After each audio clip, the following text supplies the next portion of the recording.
Hello, my name is Bryce Tubbs. I believe I'm called to teach. So, throughout a bunch of different times in my life, there's always been moments where I had to teach people how to do stuff.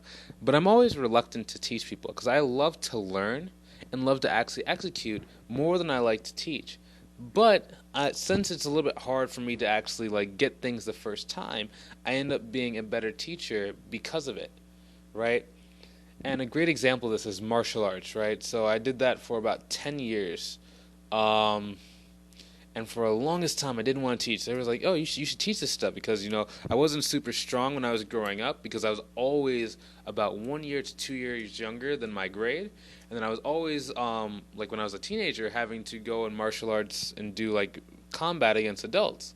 So I always had to learn how to use better technique and better leverage because I wasn't overly strong, right?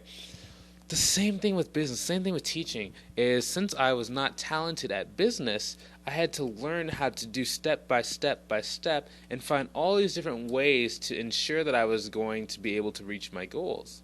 Okay? But that's why I'm able to teach people easier. If you want to learn how to step by step grow your business, find out, if you do A, will that help you get B? And if you get B, will that help you get C? All the way until you reach your goals. I recommend you go check out my group called Uncapped Growth Strategies. There's going to be a link either above or below the video depending on where you're watching. Have a great day, talk to you soon, and see you later.